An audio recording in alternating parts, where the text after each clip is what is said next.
Thank you for being part of this journey.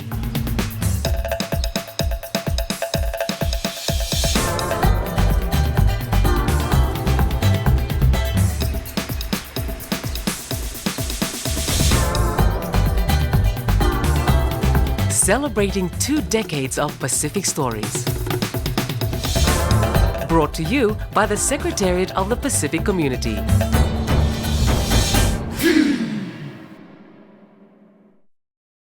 Maori, Yokoe, and a very warm welcome to the Pacific Way. Tonight is our last episode for 2015, and we thought it fitting to look back on some of the biggest stories we've covered during the season.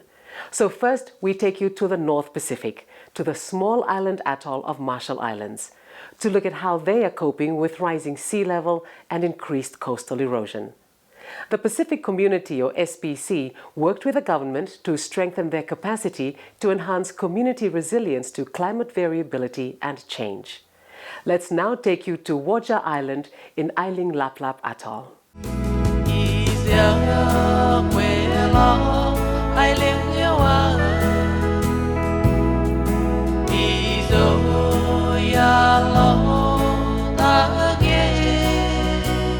The European Union-funded Global Climate Change Alliance Pacific Small Island States project is being implemented by the Government of the Republic of Marshall Islands with assistance from the Secretariat of the Pacific Community, SPC.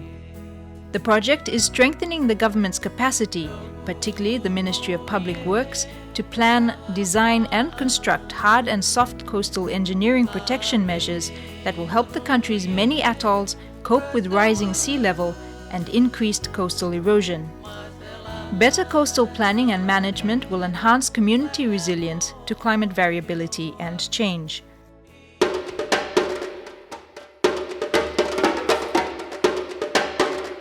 The Marshall Islands consist of 29 atolls, comprising around 1,225 low-lying islands.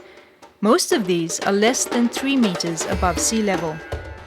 This makes the islands highly susceptible to increased erosion and inundation, risks that are anticipated to increase as a result of climate change and climate variability. Some communities are already facing land loss, such that roads and homes are frequently damaged by floodwaters and are becoming unusable. Economic losses include damage to crops and infrastructure. Cultural losses include damage to cemeteries and historical sites. In October 2010, the government endorsed the RMI Climate Change Roadmap. The Ministry of Public Works identified 9 priority projects involving infrastructure improvements to roads, causeways and airstrips on 6 atolls, costing $81 million. The government of RMI selected the Waja Road and Causeway project as a focus for the Global Climate Change Alliance Pacific Small Island States project. Waja is one island in Ailing Laplap Atoll, which has a total population of 1,700 people. A vulnerability survey, extensive community consultations, and a coastal engineering feasibility and design study were conducted between 2013 and 2014. The studies showed the causeway between the 2 parts of the island is undergoing active and serious erosion. If this continues into the future, then the island will likely be divided into 2 parts. The Waja community expressed their concern about what is happening to their island and how it is impacting their daily lives.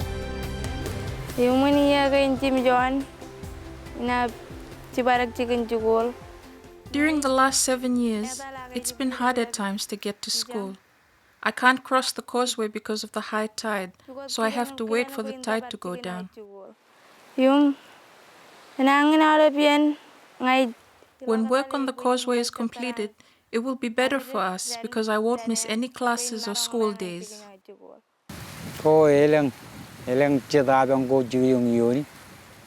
Yes, we have met several challenges. Sometimes when we need to take sick people to the health center, we can't because of the high tide. Other times, when escorting younger children to school, we have to wait. And even people coming back from the other side of the island, they can't come home because of the tide. In the past, the sea level was low. It was there. Nowadays, when it's high tide, the sea level is where the road is. The Ministry of Public Works is conducting work at the causeway. There was a survey team that came to do an inspection of the site, and this was composed of people from OEPPC, SPC, and the Ministry of Public Works to identify the priority. And right after the survey, there was a priority identified, and this is what we call Priority 1. And this project is actually 70 meters long and around 3 meters high from the water level. So basically, this project is to link again the two islands that are currently inundated. The good thing with this project is that we will not be blasting anything, so we will not be importing any materials to build this causeway. All the causeway materials, such as the armored rocks, the backfill materials, will be locally sourced. The community and the school students are also getting involved in the project with the help of the Environmental Protection Agency, Ministry of Education, and the College of Marshall Islands Land Grant Division. The community and the students have been collecting seedlings for replanting on the coastal areas, and the purpose is due to rising seas, climate change that have been eroding the coastal areas. And as part of the project, the Causeway Project, activities that will be conducted by EPA are, doing replanting of the coastal areas. Another related activity has been to support a national dialogue about climate change among the public in the Marshall Islands.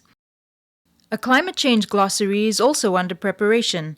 This will explain, in the Marshallese language, some of the terms used in climate change.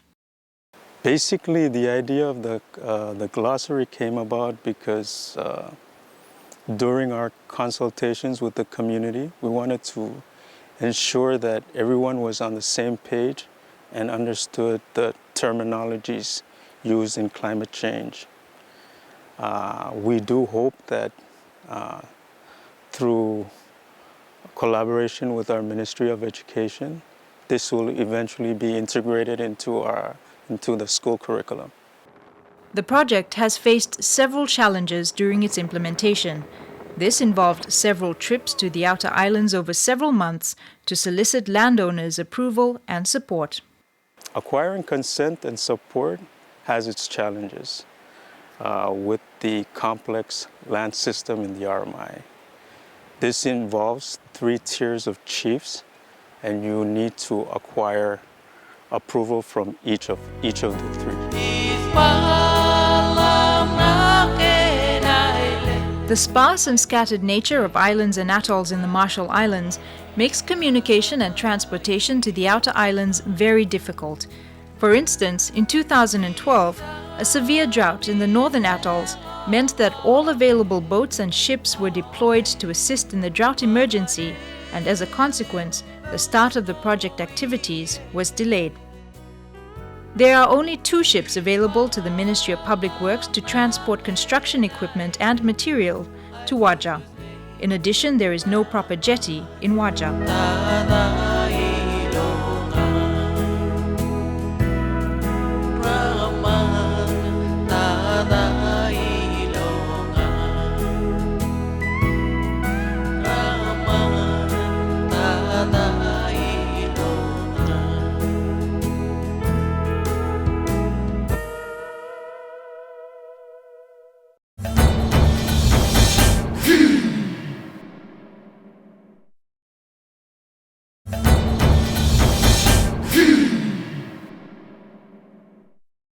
Bonjour, welcome back to our review of the biggest stories of 2015 on the Pacific Way.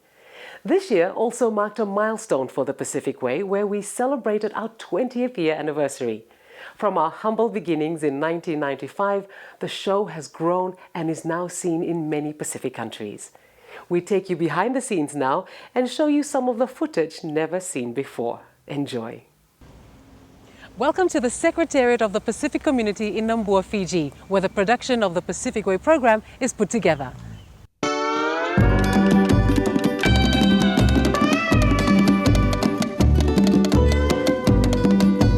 The Pacific, an ideal stage for many stories just waiting to be told. Since first hitting the airwaves in 1995, the mission of the Pacific Way program has been to capture some of these unique opportunities on film.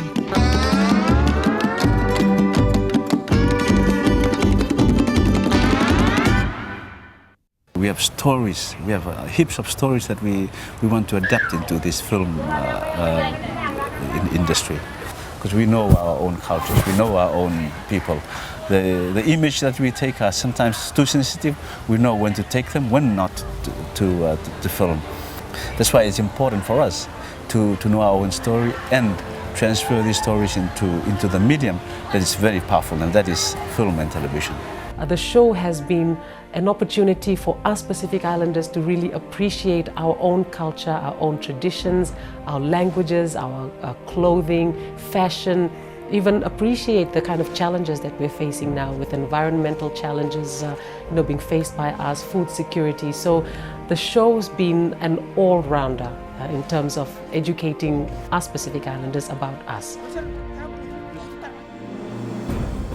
In 2 decades, SPC's flagship television program, The Pacific Way, has created an archived visual time capsule of development in the region. Within that time, the show has also experienced a few changes of its own. We do a last look at the news. YG? Thanks, Lenora. I remembered how just YG and Lenora used to sit on the set out there with a bit of mosquito net, a bit of fishing net at the back, and this handicraft from Papua New Guinea and from Solomons. That was the Pacific Way then.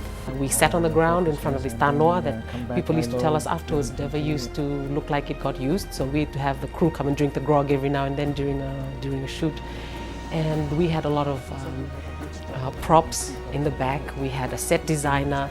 But now with the technology, we've got, first of all, the auto cue. We didn't have auto cue for I think the first 10 years of Pacific Way. So it was a case of getting the script sometime during the day, cramming it, and then coming here and then delivering it to camera. Backdrops, tanoas and cramming lines have given way to more sophisticated delivery techniques over the years with the introduction of graphics and the auto cue. 5, 4, 3. Welcome back. You're watching The Pacific Way. But some things remain very much part of the Pacific Way tradition. Whatever happened to them out there, they were never to be heard from again, because on this island, the legend comes to life. I'm getting goosebumps. The Pacific Way recording is always unique in moments. You just can't let the talent to laugh. And especially when Lenora gets into her giggles, that's it.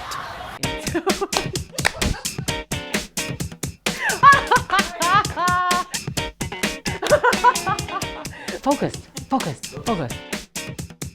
Focus. Okay, focus, focus. We have the opportunity to produce a lot of great stuff. It's our travels to other places. And people still talk about the Pacific Way. Let's produce as many programs as we can from the Pacific and move it out into other countries. When you leave the studio, you feel satisfied that a product is going to come up on air and it's going to be a quality, because the person you're working with or persons that you work with are professionals in their own way. I just really hope that the Pacific Way has really opened the eyes of us Pacific Islanders to the beauty that is the Pacific.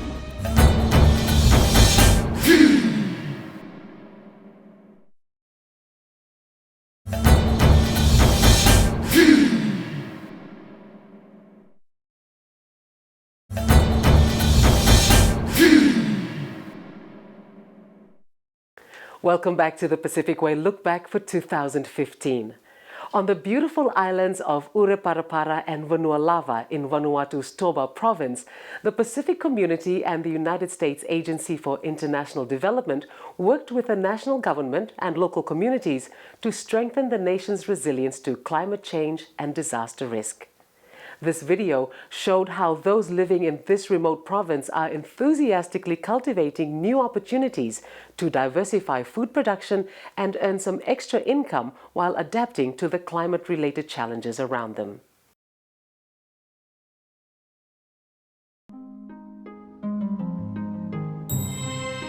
The crater-shaped island of Ureparapara is a beautiful, remote place.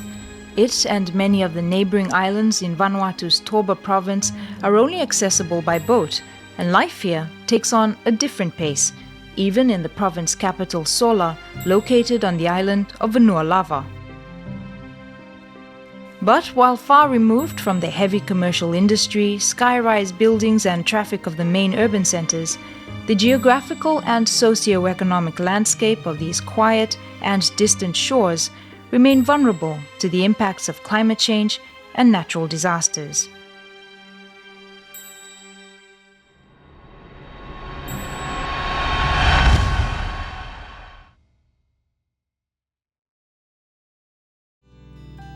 Diverse Bay is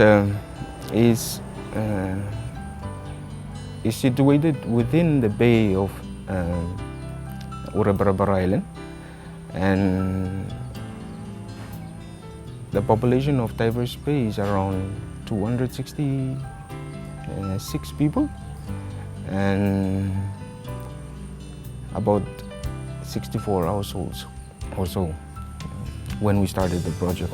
They rely a lot on subsistence agriculture.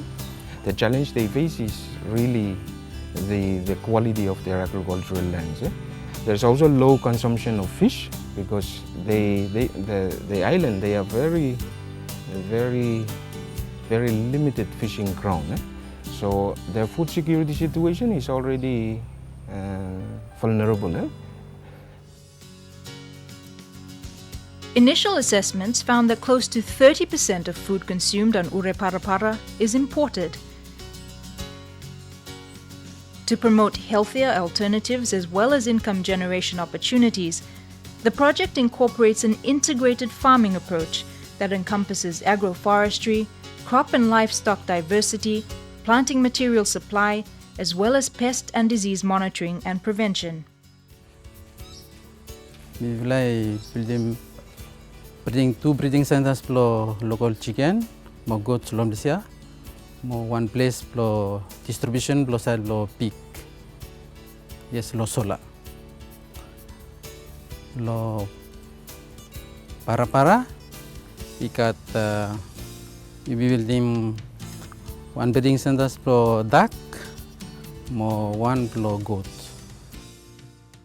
Semlo beginning mi belai start mi belai no sabe plo how plo plane mol vegetables mol crops we isabe tekem hamas manis mo we mi belai sabe tekem harvest but lo training ya we mi belai tekem mi belai lanem full of something we mi sabe tekem mi belai plo quick time plo harvest how plo specim all crops plo mi belai time plo disaster ikat all crops we stop lo milai sabi takem quick time. Since time Vanuatu yang been kasem independence to 1980, inokat one project also mi happen lo island lo Ureparapara. One of me different slopes from before mi play I handle them small house no mo. I mean no sabi accommodate full up copra. So mi lo first place finish mi talem thank you lo project we mi sabe ki one offer lo mi fula from pikula dog we stop lo community lo minaya. Emi lo just lo last week mi fula selem 60 ton we copra dog ya emi accommodate. Hands-on community involvement and commitment is playing a crucial role in the success and sustainability of the project's objectives and achievements so far. And so too the partnership and support of the national government and other stakeholders. this project. I know it's produced some really important information, especially in terms of vulnerability assessments. That's still quite a grey area for us in Vanuatu. We need to develop that further, but I guess this project has set the basis to be able to go further with that work. The people of Toba have for generations coped with the changes around them and have proven themselves resilient time and time again in the face of disaster. By sharing knowledge, providing the tools necessary for increased availability and stability of food sources, and through partnership, those who call these idyllic shores home are further empowered to continue to adapt to climate change. And the nation as a whole is one step closer to achieving its vision of a healthy, wealthy Vanuatu.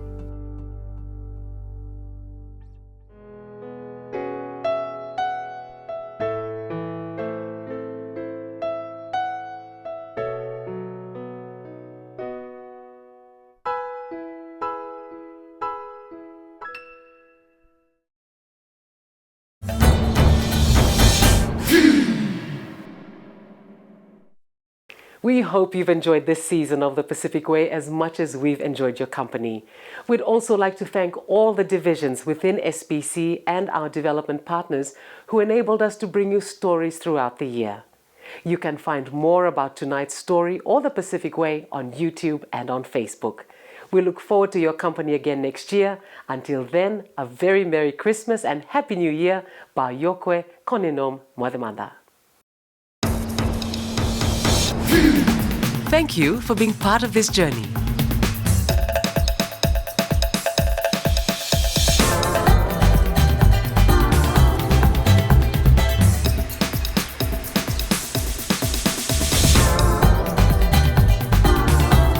Celebrating 2 decades of Pacific Stories. Brought to you by the Secretariat of the Pacific Community.